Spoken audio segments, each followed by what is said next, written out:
결혼하시고 여러 가지 하시는 거 보니까 정말 귀한 교회다, 은혜로운 교회다, 은혜로운 목사님이시다 이런 생각이 들어가지고 제가 할 말이 없을 것 같아요. 이런 생각 진심으로 들었습니다. 너무 은혜로운 교회구나. 좀 부럽다.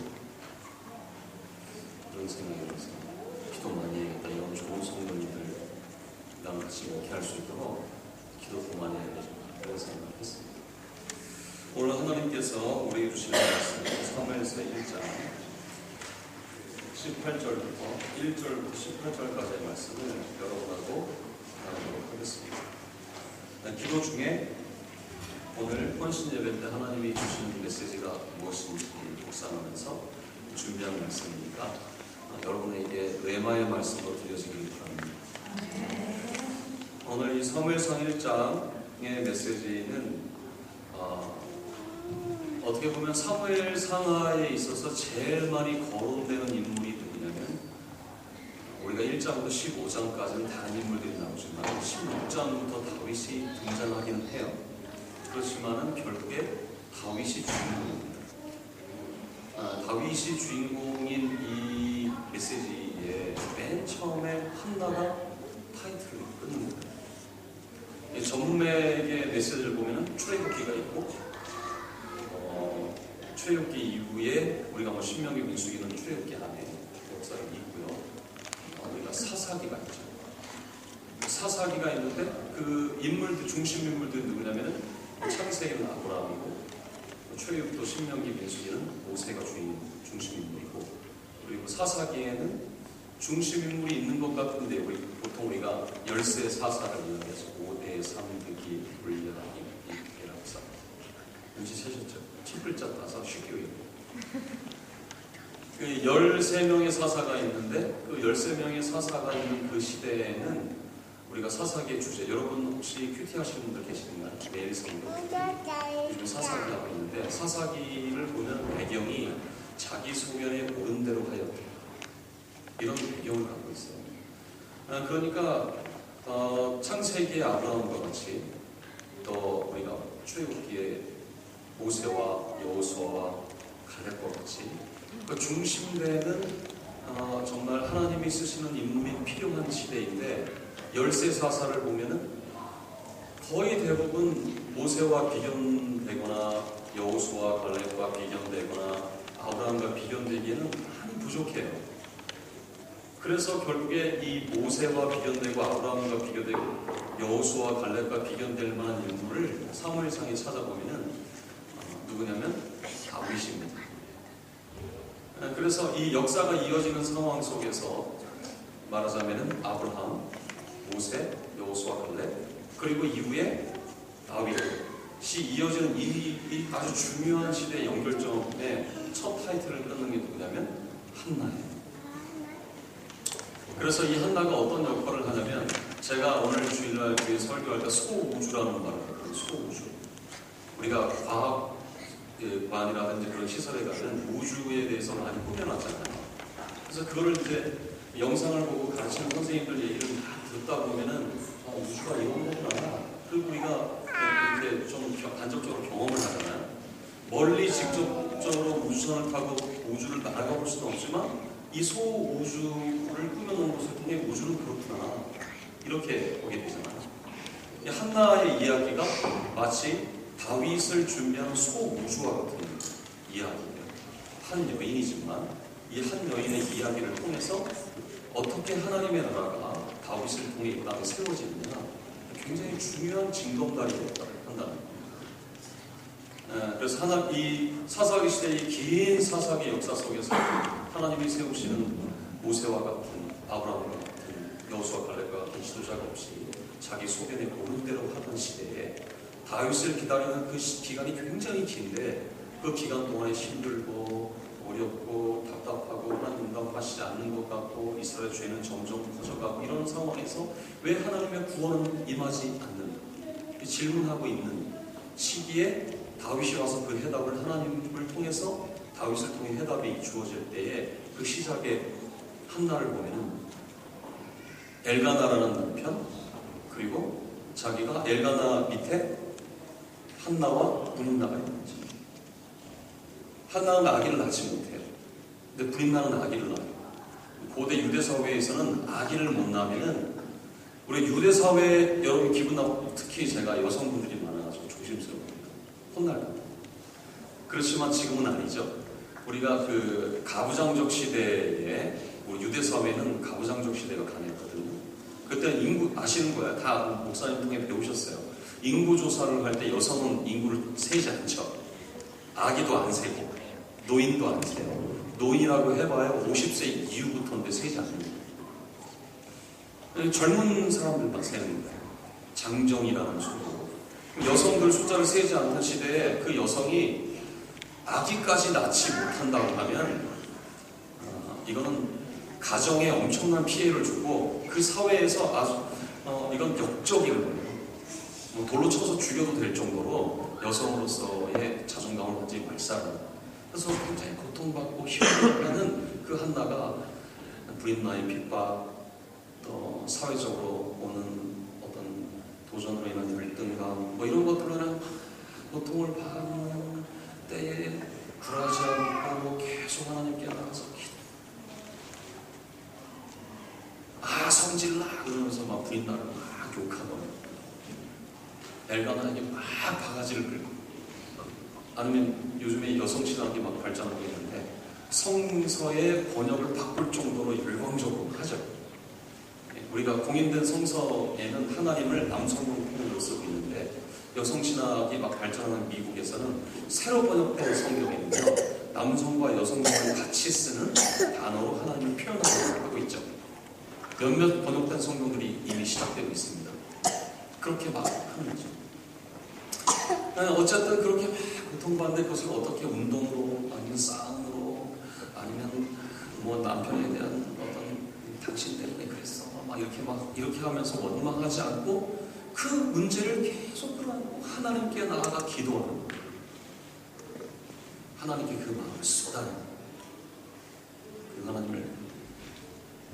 그럴 때에 신앙의 성장이 일어나고, 신앙의 성장의 말이 뭡니까? 그 오랜 세월 동안에 소원하였던 아기를 엘리 제사장을 통하여 약속받은 축복 기도를 받았을 때 근심하지 않고, 그래요 하나님이 주시면 주님께 바치겠습니다. 여러분, 우리가 이 어떤 결정적인 신앙 고백이나 이런 성숙한 말들이 거저 나오지 않습니다. 많이 배우거나 많이 훈련받거나 많이 성장하거나 해야 할 수 있는 거예요. 이 고백은 아무나 할 수 있는 말이 아니에요. 우리가 아브라함 이야기를 들어보면은 100세에 이삭을 가지잖아요. 근데 창세기에 저 밑으로 내려가면 12장 1절부터 3절까지를 보면은 너는 너희 본 도시처럼 아비의 집을 떠나 내가 내게 제시할 땅으로 가라. 그때부터 되게 어려워. 근데 15장 6절에 보면은 아브라함이 여호와를 믿음에 이를 의로 여기고 나와요. 그 이후에 하나님의 사자가 아브라함과 사라를 만날 때 자식을 주리라. 한나는 이 아내 사라는 웃는데 아브라함은 웃지 않고 마음에 새겨요. 그 과정들을 보면 이미 믿음이 많이 성장한 거거든요. 그런데 이삭을 바치는 장면에서 100세 만에 얻은 그 자식을 하나님께 드립니다. 물론 우리가 사탄의 역사는 템테이션이 있고 하나님이 우리를 세우시기 위한 테스트가 있는 거죠. 성경에 기록된 시험이라는 단어는 두 가지로 번역됩니다. 사탄이 우리를 넘어뜨리기 위한 템테이션이 있는 것이고 하나님을 성장시키기 위한 테스트가 있는 거죠. 이 부분의 시험은 하나님이 아브라함을 성장시키기 위한 테스트인 거죠. 이 테스트에서 넘어지지 않고 하나님께 주님이 주신 자녀니까 주는 거지 고백하면서 나아가는 이 고백은요 12장부터 훈련받은 아브라함의 신앙 고백인 거예요. 우리가 가장 소중한 거를 갑작스럽게 우리 아기들이 장난감 갖고는 소중하게 여기는 거 뺏어보려고 해보세요. 눈물을 하고 싸우고 막 난리가 나는 거죠. 그렇지만 성장하면 어때요? 내놓을 줄 알게 되는 거죠. 성장해야 내놓는 거예요. 이 한나의 신앙 고백은 주님께서 주신 거 주님께 드리겠습니다. 고통 속에서 험난한 세월을 살면서 대적과 같은 부인나에게 그 치욕을 당하면서 사회적으로 멸시를 당하면서 오랜 세월 동안 기도했는데 주시겠다고 하신 그 자녀를 하나님께 드리겠습니다. 이렇게 하는 것은 성장 없이는 불가능한 고백이에요. 결국에 하나님의 나라가 이 한나의 신앙 고백을 통해서 하나님이 다윗과 같은 사람을 메시아를 우리가 다시 구약의 메시아죠. 예수님이 그 메시아를 성취하시는 온전한 성취자 메시아시죠. 구약적 메시아인 이 다윗이 오기까지 이스라엘이 하나님 앞에 계속 기도하고 인내하고 성장하고 하는 상황 속에서 하나님이 때가 이름에 다윗을 세우시는 것입니다. 거기에 아주 중요한 역할을 하는 사람이 바로 한나예요.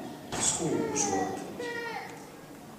오늘 부디 이 말씀이 여러분하고 잠깐 나눠질 때에 여러분이 이 메시지를 듣고 내가 나의 비전을 위해 살 거야, 내 가족을 위해 살 거야, 내 욕구를 위해 살 거야, 내 미래를 위해 살 거야, 이걸 넘어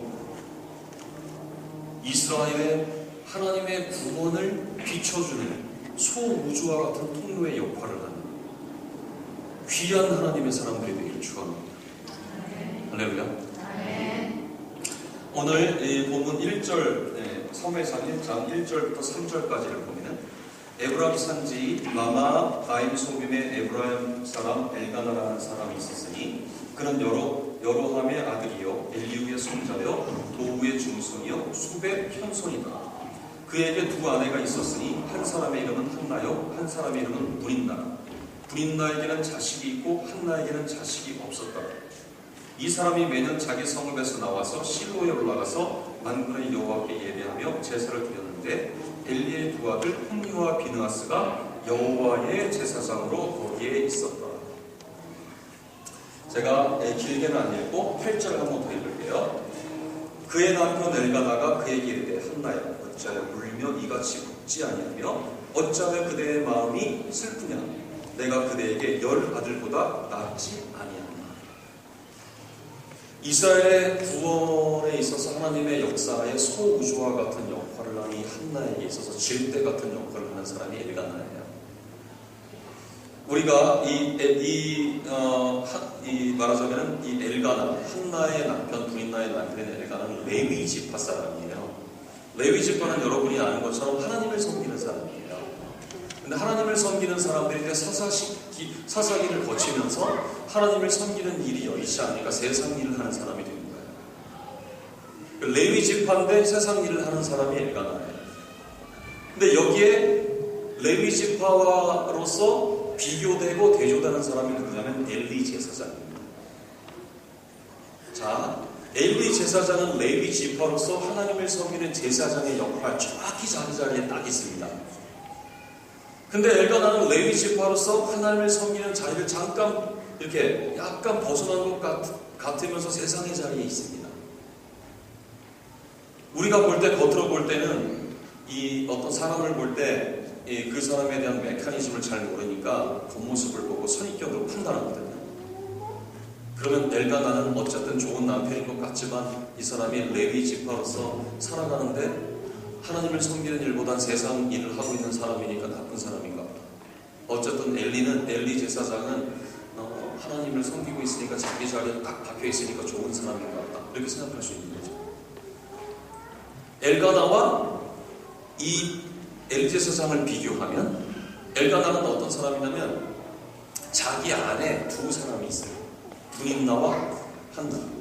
이 브린나는 이 본문에 보면은 자식들, 이게 원어상으로 보면은 브린나가 자식 한 명을 낳은 게 아니라 복수로 많은 자식을 낳은 거예요.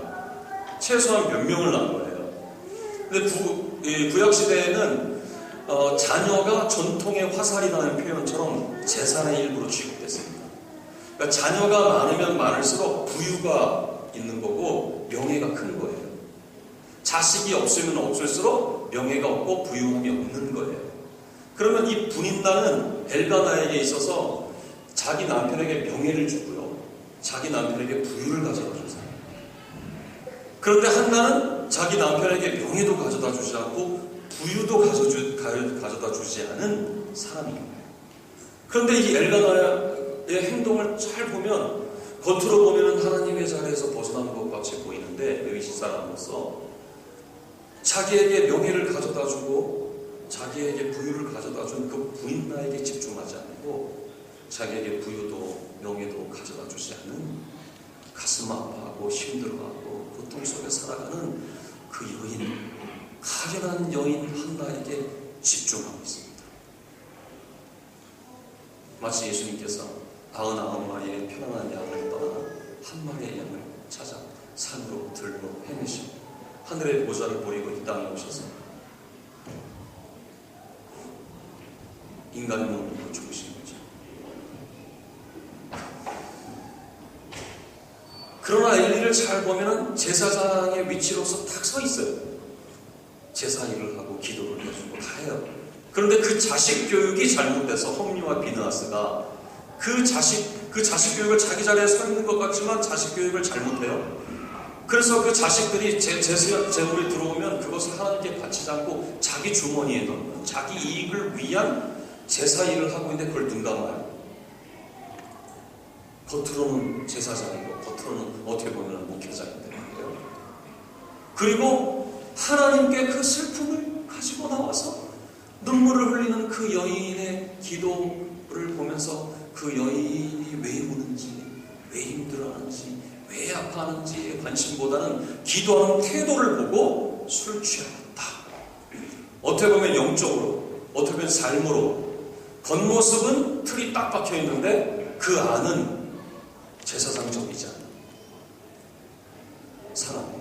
그러나 엘가나는 겉모습으로 볼 때는 레위 지파로 사람을 섬기지 않고 약간 세상 일을 하는 사람인 것 같지만 그의 삶을 보면 약자에게 관대하고 상처받은 자기에게 부유를 가져다 준 사람보다는 고통받는 한 여인을 위로하고자 애썼던 의로운 사람인 것 같다. 한나가 하나님의 구원을 가져다주는 구약적 메시아인 다윗이 세워지기 전에 소우주의 역할을 할 때, 이 소우주의 역할을 할 때 그를 응원하고 그를 위로하고 그가 낙심하지 않도록 애를 쓴 사람이 누구냐? 엘가나예요. 여기 남편분들 계시죠? 이 소중한 제가 정말 자꾸만 볼수록 부러운데 자꾸만 좋은 성도들도 이렇게 했으면 좋겠다. 아까 전에 이 수화 찬양하실 때 한 분이 하나님의 은혜를 받는 걸 내가 탁 느끼니까 저도 그렇게 했는데 이런 분들이 많아졌으면 좋겠다. 저 은혜가 넘치는구나 하게 됐는데 하나님께서 이 교회를 통해 여성교회를 세우시고 여성교회를 통해서 이 교회를 통해 행하고자 하시는 일들이 여러분 교회가 뭡니까? 건물입니까? 아니에요. 우리가 건물을 보고 성전이라는 말을 쓰는데 신학적으로 오류입니다. 예수 그리스도를 믿는 한 사람 한 사람이 교회입니다. 그리고 건물은 그 사람들이 예배를 드리는 곳이죠. 그래서 예배당은 광야도 될 수 있고 좁은 공간도 될 수 있고 길거리도 될 수 있고 이런 공간도 될 수 있는 거예요. 중요한 건 하나님께서 주의 몸된 교회로 이 교회를 세우고 여성교회를 통해서 하나님의 일을 행하고자 하실 때 하나님께서 이 교회를 통해 위대한 일을 하고자 하실 때 여러분 한 개인을 통해서 하나님의 구원이 이 땅에 임하였다. 하나님의 복음이 증거되고 영혼을 구원하고 하나님의 나라를 확장시키는 거룩한 일들을 여기에 계신 한 여성교회 한 분 한 분을 통해 행해 가실 때 그 여성교회 한 분 한 분을 응원하고 도와줄 사람이 누구냐? 남편들이. 내 아내는 부인나처럼 재산도 안 갖다 주고 명예도 안 갖다 주고 다 다른 사람은 부인나 때문에 내 자존심만 상하게 하고 여러분 이런 건요 예수를 믿는 기독교인으로서 그런 거에 흔들리는 사람은요 엘리 제사장처럼 틀은 기독교인인데 속은 참 하나님의 사람이 아닌 거예요. 겉으로는 우리의 모습이 어떠한 모습이라 할지라도 아내의 연약한 모습, 연약한 이 아내를 소중하게 여기고 그래 하나님의 구원, 우리 가문의 이 믿음을 흘려보낼 이 소중한 일을 감당할 이 아내, 이 교회를 통해 하나님의 거룩한 일들을 행하게 할 거룩한 도구로 사용될 이 아내, 당신 힘내세요. 당신 아무리 힘들어도 내가 당신의 응원자, 내가 당신을 도와줄게. 이렇게 하는 응원이 있었기 때문에 힘든 와중에도 계속 하나님께 나아갈 수 있었고, 힘든 와중에도 자기의 자존감을 지킬 수 있었던 거예요. 할렐루야. 이 여성교회 헌신 예배 때 남성분들에게, 여기 있는 분들이라도 한번 해보면 다른 남편들한테라도 얘기해주면 좋을 것 같아요. 눈 피하지 마시고요. 그냥 절 따라합시다. 남편들, 여보 한번 해보세요. 여기 여보들이 계시잖아요. 한번 해보세요. 여보. 다시 여보. 당신이 내게 돈을 안 갖다 줘도, 명예를 안 갖다 줘도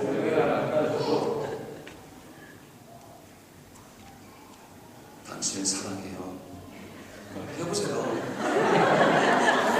당신을 사랑해요. 할렐루야. 꼭 갖다 줘야 사랑할 겁니까? 아니죠. 하나님의 위대한 구원의 사역에 큰 소주와 같은 역할을 했던 이 귀한 일들은 남편의 서포트가 분명히 있었다는 거예요. 잊지 마세요. 내 아내를 통해 하나님의 귀한 일이 일어나기를 원한다면 그 아내의 아픔을, 그 아내의 문제를, 그 아내의 눈물, 그 아내의 슬픔을 보듬어주고 위로해주고 용기를 주세요. 그럴 때 아내들이 힘있게 주의 일을 감당할 수 있습니다. 더 나아가 애들도 좀 봐주시고. 네. 두 번째로 4절부터 8절에 보면 엘가나가 제사를 드리는 날에는 제물의 분깃을 그의 아내 브린나와 그의 모든 자녀에게 주고 한나에게는 갑절을 주니 이는 그를 사랑함이라. 그러나 여호와께서 그에게 임신하지 못하게 하시니, 여호와께서 그에게 임신하지 못하게 하시니, 두 번 반복됩니다. 여호와께서 그에게 임신하지 못하게 하시니. 그의 적수인 브린나가 그를 심히 격분하게 하여 괴롭게 하더라. 매년 한나가 여호와의 집에 올라갈 때마다 남편이 그같이 하매 브린나가 그를 격분시키므로 그가 울고 먹지 아니하니, 그의 남편 엘가나가 그에게 이르되 한나여 어찌하여 울며 어찌하여 먹지 아니하며 어찌하여 그대의 마음이 슬프냐. 내가 그대에게 10 아들보다 낫지 아니하냐. 아니라. 여기서 한나와 브린나가 대조돼요. 한나는 명예의 상징이에요. 아니, 브린나는 명예의 상징, 물질의 상징. 이거를 종교적으로 따지면요, 바알이 농사의 신이죠. 경제의 신이에요. 아세라는 다산의 신이에요.